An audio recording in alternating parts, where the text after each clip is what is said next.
Assalamualaikum warahmatullahi wabarakatuh. Perkenalkan, nama saya Siti Mukaromah, mengajar bahasa Jepang di SMA Negeri 2 Bojonegoro. Selain itu, bahasa Jepang itu mempunyai karakteristik yang beda dengan bahasa Indonesia. Tata bahasanya, pelafalannya, dan bahkan hurufnya. Karena melihat situasi itu, maka siswa itu merasa enggan, merasa kesulitan untuk belajar bahasa Jepang. Merasa bosan. Ini saya lihat ketika saya mengajar itu, tampak beberapa siswa itu main HP sendiri, ada yang ngobrol sendiri, bahkan ada juga yang mengantuk.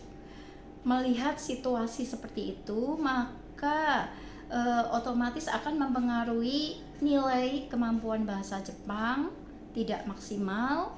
Selain itu, tampak bahwa mereka tidak menikmati pembelajarannya, bahkan tidak mampu untuk berkomunikasi dalam bahasa Jepang.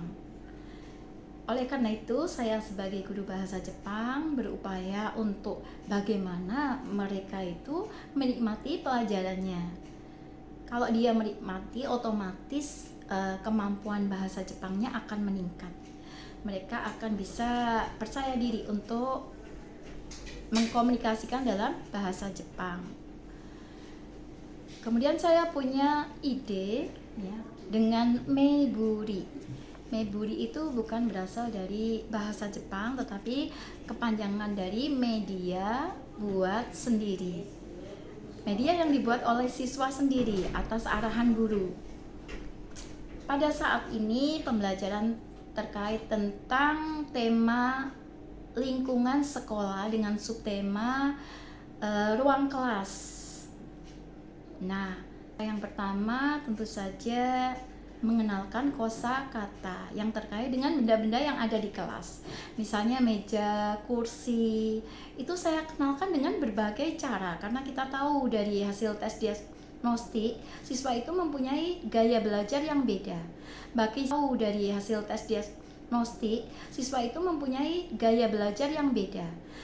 siswa yang gaya belajarnya audio visual, saya menayangkan video YouTube yang saya buat sendiri tentang benda-benda yang ada di kelas, sehingga sesuai dengan benda yang saya maksudkan. Siswa dengan gaya belajar visual, saya menyediakan kartu-kartu bergambar untuk drill kosakata, benda-benda yang terkait dengan benda yang ada di kelas. Untuk siswa yang gaya belajar kinestetik, saya mengajak mereka untuk main game, yaitu lempar boneka.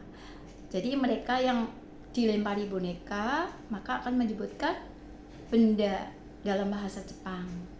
Kemudian siswa yang terlempar berikutnya tentang artinya, berikutnya, sehingga siswa sangat antusias sekali. Dengan begitu mereka tampak bahwa menikmati belajarnya. Dengan saya membuat kalimat-kalimat ya terkait dengan benda-benda, letak benda yang ada di kelas, tentang kondisi kelas, seperti yang ada dalam gambar. Dengan begitu, ketika pertemuan, siswa bisa menangkap sendiri konsep tata bahasa yang ada dalam kalimat yang saya sampaikan. Setelah mereka paham dengan konsep tata bahasa tentang kondisi kelas, letak-letak benda, mereka saling tanya jawab antara satu dengan yang lain, atau mungkin mereka membuat pola kalimat yang sebanyak-banyaknya terkait dengan ruang kelas yang saya tayangkan. Siswa yang bisa akan mendapatkan nilai plus. Di situ saya membuat penilaian proses. Setelah mereka paham tentang pola kalimat, ya sudah paham. Pada pertemuan berikutnya, sebelumnya saya juga membagikan LKPD kepada mereka. Apakah mereka sudah paham tentang benda-benda di kelas dan juga pola kalimat. LKPD dikerjakan secara kelompok sehingga mereka bisa berkolaborasi dengan temannya. Setelah mereka sudah paham tentang penggunaan pola kalimat, pada pertemuan berikutnya mereka akan membuat desain kelas idaman. Jadi masing-masing individu membuat desain kelas idaman sesuai dengan idaman mereka dengan menggunakan aplikasi Canva. Di sini akan diterapkan pembelajaran digitalisasi dengan menggunakan aplikasi Canva yang berupa ruang kelas kosong, sehingga mereka meletakkan item-item yang terkait dengan benda-benda yang mana mereka akan meletakkan, terserah, bebas. Ada meja diletakkan di mana, kursi, vas bunga, kemudian lemari buku dan sebagainya, sehingga antara satu dengan yang lain beda.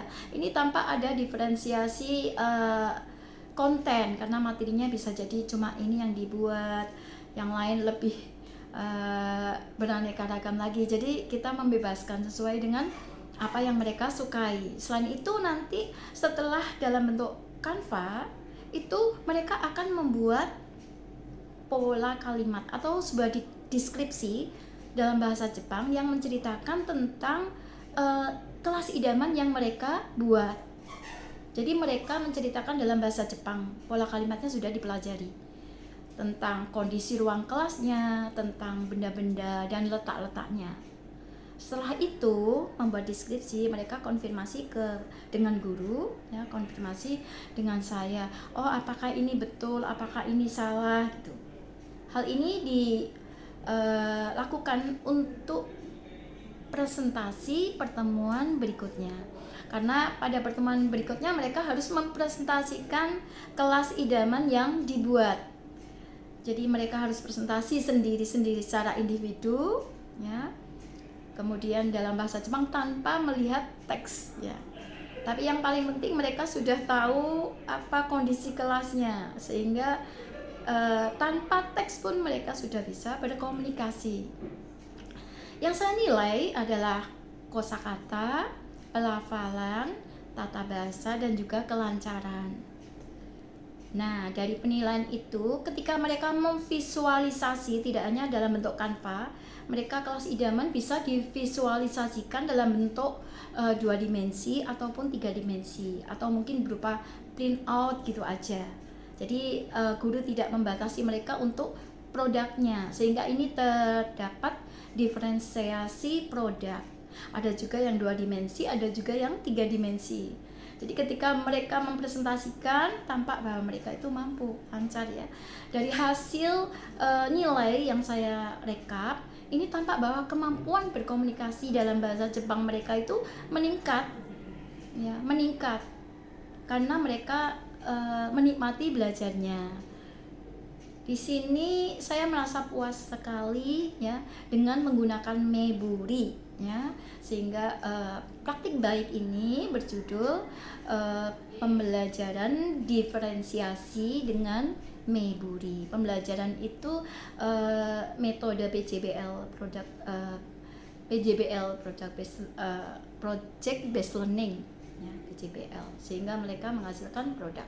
Di situ terdapat juga pembelajaran skill abad 21, 4C, ada collaboration, critical thinking, ada creativity ketika mereka membuat ruang kelas idaman, dan dia mempresentasikan atau mengkomunikasikan. Di situ juga terdapat pembelajaran P5 karakter yang terkait dengan kemandirian, karena dikerjakan secara individu maka mereka mandiri, bertanggung jawab, dan percaya diri untuk mengkomunikasikan dalam bahasa Jepang. Alhamdulillah, dan nilai itu baik. Dan akhirnya pembelajaran diferensiasi dengan menggunakan Meburi saya diseminasikan kepada guru-guru bahasa Jepang Jawa Timur melalui MGMP, dan pesertanya luar biasa, ternyata juga berasal dari luar Jawa. Mereka sangat respect sekali dan akan menerapkan di dalam pembelajaran di kelas. Dan saya kira cukup, ya. Semoga apa yang saya laksanakan ini menjadi inspirasi kepada guru-guru semuanya dan mencoba di dalam kelasnya. Terima kasih, semoga manfaat. Mohon maaf jika ada kesalahan. Wassalamualaikum warahmatullahi wabarakatuh.